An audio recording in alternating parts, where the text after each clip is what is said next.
ಪೋಷಕರೇ, ನೀವು ನಿಮ್ಮ ಮಕ್ಕಳ ಕೈಗೆ ಮೊಬೈಲ್ ಅನ್ನ ಕೊಡ್ತೀರಾ. ಹಾಗಾದ್ರೆ ಎಚ್ಚರ ವಹಿಸಿ. ಕಾರಣ ಇಷ್ಟೇ, ಮಕ್ಕಳ ಕೈಗೆ ಮೊಬೈಲ್ ಕೊಡೋದ್ರಿಂದ ಅವರು ದಾರಿ ತಪ್ತಾ ಇದ್ದಾರೆ, ಬಾಲ್ಯ ವಿವಾಹದಂತ ಪಿಡುಗಿಗೆ ಬಲಿಯಾಗ್ತಾ ಇದ್ದಾರೆ.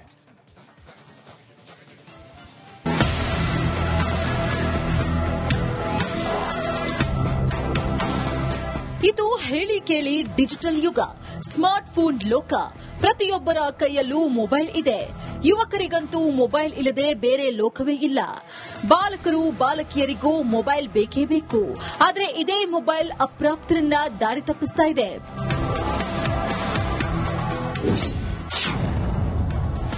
ಮಕ್ಕಳಿಗೆ ಮೊಬೈಲ್ ಕೊಡುವ ಪೋಷಕರೇ ಎಚ್ಚರ. ಬೆಚ್ಚಿ ಬೀಳಿಸುತ್ತಿದೆ ಮಕ್ಕಳ ಕಲ್ಯಾಣ ಸಮಿತಿ ರಿಪೋರ್ಟ್. ಬಾಲ್ಯ ವಿವಾಹ ಅನ್ನೋದು ಸಾಮಾಜಿಕ ಪಿಡುಗು. ಈ ಹಿಂದೆ ಶಿಕ್ಷಣದ ಕೊರತೆಯಿಂದ ಹದಿಹರೆಯದ ವಯಸ್ಸಲ್ಲೇ ಮಕ್ಕಳಿಗೆ ಮದುವೆ ಮಾಡಿಸುತ್ತಿದ್ರು. ಆದರೆ ಈಗ ಸಾಮಾಜಿಕ ಜಾಲತಾಣದ ಯುಗದಲ್ಲಿ ಬಹುತೇಕ ಶಿಕ್ಷಣ ಪಡೆದವರೇ ದಾರಿ ತಪ್ಪುತ್ತಿದ್ದಾರೆ.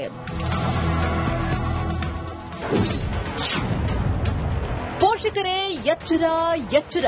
ಶಿವಮೊಗ್ಗ ಜಿಲ್ಲಾ ಮಕ್ಕಳ ಕಲ್ಯಾಣ ಸಮಿತಿ ಮುಂದೆ ಬರುತ್ತಿರುವ 50% ಪ್ರಕರಣಗಳಲ್ಲಿ ಸೋಷಿಯಲ್ ಮೀಡಿಯಾ ಮೂಲಕ ಹುಡುಗ ಹುಡುಗಿ ಪರಿಚಯವಾಗುತ್ತಿದ್ದಾರೆ. ಬಳಿಕ ಪ್ರೀತಿಸಿ ಅಪ್ರಾಪ್ತರು ಮನೆ ಬಿಟ್ಟು ಹೋಗುತ್ತಿದ್ದಾರೆ. ಈ ವಿಷಯ ತಿಳಿದು ನಮ್ಮ ಮಕ್ಕಳನ್ನ ಯಾರು ಮದುವೆಯಾಗುತ್ತಾರೋ ಏನೋ ಅಂತ ಪೋಷಕರು ಹೆದರುತ್ತಿದ್ದಾರೆ. ಇದೇ ಕಾರಣಕ್ಕೆ ಅಪ್ರಾಪ್ತ ವಯಸ್ಸಿಗೆ ತಮ್ಮ ಮಕ್ಕಳಿಗೆ ಪೋಷಕರು ಮದುವೆ ಮಾಡಿಸುತ್ತಿದ್ದಾರೆ. ಶಿವಮೊಗ್ಗದಲ್ಲಿ 11 ತಿಂಗಳಲ್ಲಿ 75 ಮಕ್ಕಳು ಬಾಲ್ಯ ವಿವಾಹಕ್ಕೆ ಒಳಗಾಗಿದ್ದಾರೆ. 31 ಬಾಲ್ಯ ವಿವಾಹ ತಡೆಗಟ್ಟಲಾಗಿದೆ. ಈ ಬಗ್ಗೆ ಮಕ್ಕಳ ಕಲ್ಯಾಣ ಸಮಿತಿ ಆತಂಕ ವ್ಯಕ್ತಪಡಿಸಿದೆ.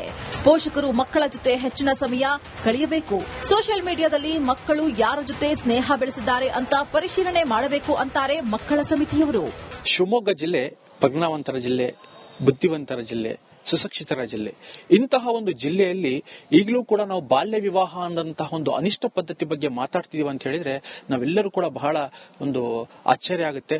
ಯಾಕಂತ ಹೇಳಿದ್ರೆ ಕಳೆದ ವರ್ಷ 2024-25ನೇ ಸಾಲಿನಲ್ಲಿ ಇಡೀ ರಾಜ್ಯದಲ್ಲಿಯೇ 3ನೇ ಸ್ಥಾನದಲ್ಲಿ ನಮ್ಮ ಶಿವಮೊಗ್ಗ ಜಿಲ್ಲೆ ಇದೆ. ಒಟ್ಟು 117 ಪ್ರಕರಣಗಳು ಇಲ್ಲಿ ದೂರು ದಾಖಲಾಗಿದ್ರೆ ಅದರಲ್ಲಿ 79 ಬಾಲ್ಯ ಪ್ರಕರಣಗಳು ಎಫ್ಐಆರ್ ಪ್ರಕರಣ ದಾಖಲಾಗಿದೆ.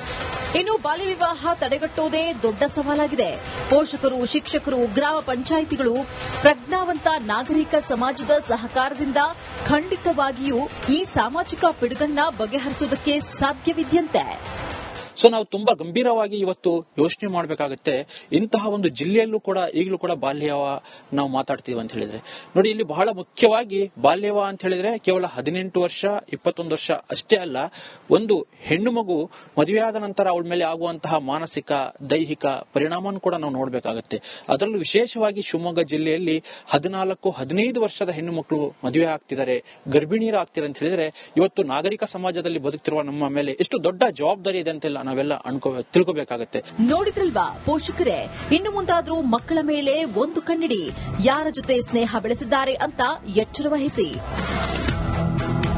ಕ್ಯಾಮರಾ ಪರ್ಸನ್ ಚಿರಾಗ್ ಜೊತೆ ಭೀಮಾನಾಯಕ್, ಎಸ್ ರಿಪಬ್ಲಿಕ್ ಕನ್ನಡ, ಶಿವಮೊಗ್ಗ.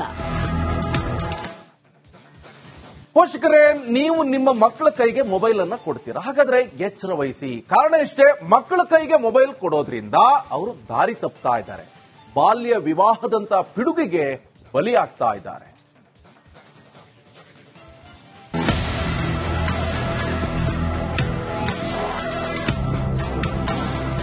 ಇದು ಹೇಳಿ ಕೇಳಿ ಡಿಜಿಟಲ್ ಯುಗ, ಸ್ಮಾರ್ಟ್ ಫೋನ್ ಲೋಕ. ಪ್ರತಿಯೊಬ್ಬರ ಕೈಯಲ್ಲೂ ಮೊಬೈಲ್ ಇದೆ. ಯುವಕರಿಗಂತೂ ಮೊಬೈಲ್ ಇಲ್ಲದೆ ಬೇರೆ ಲೋಕವೇ ಇಲ್ಲ. ಬಾಲಕರು ಬಾಲಕಿಯರಿಗೂ ಮೊಬೈಲ್ ಬೇಕೇ ಬೇಕು. ಆದರೆ ಇದೇ ಮೊಬೈಲ್ ಅಪ್ರಾಪ್ತರನ್ನ ದಾರಿ ತಪ್ಪಿಸ್ತಾ ಇದೆ.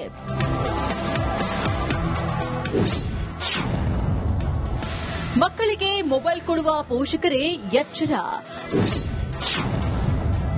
ಬೆಚ್ಚಿ ಬೀಳಿಸುತ್ತಿದೆ ಮಕ್ಕಳ ಕಲ್ಯಾಣ ಸಮಿತಿ ರಿಪೋರ್ಟ್. ಬಾಲ್ಯ ವಿವಾಹ ಅನ್ನೋದು ಸಾಮಾಜಿಕ ಪಿಡುಗು. ಈ ಹಿಂದೆ ಶಿಕ್ಷಣದ ಕೊರತೆಯಿಂದ ಹದಿಹರೆಯದ ವಯಸ್ಸಲ್ಲೇ ಮಕ್ಕಳಿಗೆ ಮದುವೆ ಮಾಡಿಸುತ್ತಿದ್ರು. ಆದರೆ ಈಗ ಸಾಮಾಜಿಕ ಜಾಲತಾಣದ ಯುಗದಲ್ಲಿ ಬಹುತೇಕ ಶಿಕ್ಷಣ ಪಡೆದವರೇ ದಾರಿ ತಪ್ಪುತ್ತಿದ್ದಾರೆ.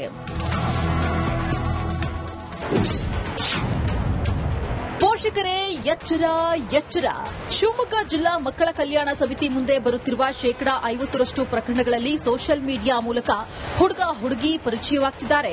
ಬಳಿಕ ಪ್ರೀತಿಸಿ ಅಪ್ರಾಪ್ತರು ಮನೆ ಬಿಟ್ಟು ಹೋಗುತ್ತಿದ್ದಾರೆ. ಈ ವಿಷಯ ತಿಳಿದು ನಮ್ಮ ಮಕ್ಕಳನ್ನ ಯಾರು ಮದುವೆಯಾಗುತ್ತಾರೋ ಏನೋ ಅಂತ ಪೋಷಕರು ಹೆದರುತ್ತಿದ್ದಾರೆ. ಇದೇ ಕಾರಣಕ್ಕೆ ಅಪ್ರಾಪ್ತ ವಯಸ್ಸಿಗೆ ತಮ್ಮ ಮಕ್ಕಳಿಗೆ ಪೋಷಕರು ಮದುವೆ ಮಾಡಿಸುತ್ತಿದ್ದಾರೆ. ಶಿವಮೊಗ್ಗದಲ್ಲಿ 11 ತಿಂಗಳಲ್ಲಿ 75 ಮಕ್ಕಳು ಬಾಲ್ಯ ವಿವಾಹಕ್ಕೆ ಒಳಗಾಗಿದ್ದಾರೆ. 31 ಬಾಲ್ಯ ವಿವಾಹ ತಡೆಗಟ್ಟಲಾಗಿದೆ. ಈ ಬಗ್ಗೆ ಮಕ್ಕಳ ಕಲ್ಯಾಣ ಸಮಿತಿ ಆತಂಕ ವ್ಯಕ್ತಪಡಿಸಿದೆ. ಪೋಷಕರು ಮಕ್ಕಳ ಜೊತೆ ಹೆಚ್ಚಿನ ಸಮಯ ಕಳೆಯಬೇಕು. ಸೋಷಿಯಲ್ ಮೀಡಿಯಾದಲ್ಲಿ ಮಕ್ಕಳು ಯಾರ ಜೊತೆ ಸ್ನೇಹ ಬೆಳೆಸಿದ್ದಾರೆ ಅಂತ ಪರಿಶೀಲನೆ ಮಾಡಬೇಕು ಅಂತಾರೆ ಮಕ್ಕಳ ಸಮಿತಿಯವರು. ಶಿವಮೊಗ್ಗ ಜಿಲ್ಲೆ ಪ್ರಜ್ಞಾವಂತರ ಜಿಲ್ಲೆ, ಬುದ್ಧಿವಂತರ ಜಿಲ್ಲೆ, ಸುಶಿಕ್ಷಿತರ ಜಿಲ್ಲೆ. ಇಂತಹ ಒಂದು ಜಿಲ್ಲೆಯಲ್ಲಿ ಈಗಲೂ ಕೂಡ ನಾವು ಬಾಲ್ಯ ವಿವಾಹ ಅನ್ನಂತಹ ಒಂದು ಅನಿಷ್ಟ ಪದ್ಧತಿ ಬಗ್ಗೆ ಮಾತಾಡ್ತಿದೀವಿ ಅಂತ ಹೇಳಿದ್ರೆ ನಾವೆಲ್ಲರೂ ಕೂಡ ಬಹಳ ಒಂದು ಆಶ್ಚರ್ಯ ಆಗುತ್ತೆ.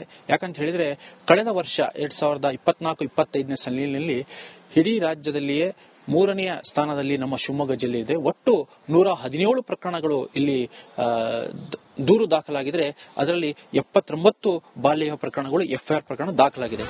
ಇನ್ನು ಬಾಲ್ಯ ವಿವಾಹ ತಡೆಗಟ್ಟುವುದೇ ದೊಡ್ಡ ಸವಾಲಾಗಿದೆ.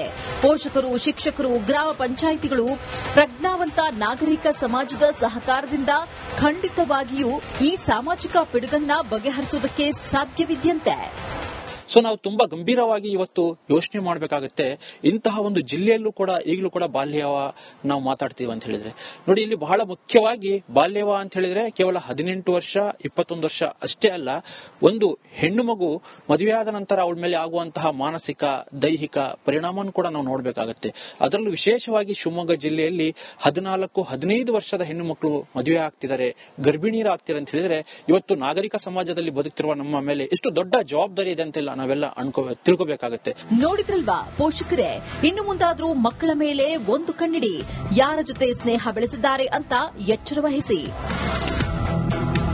ಕ್ಯಾಮರಾ ಪರ್ಸನ್ ಚಿರಾಗ್ ಜೊತೆ ಭೀಮಾನಾಯಕ್, ಎಸ್ ರಿಪಬ್ಲಿಕ್ ಕನ್ನಡ, ಶಿವಮೊಗ್ಗ.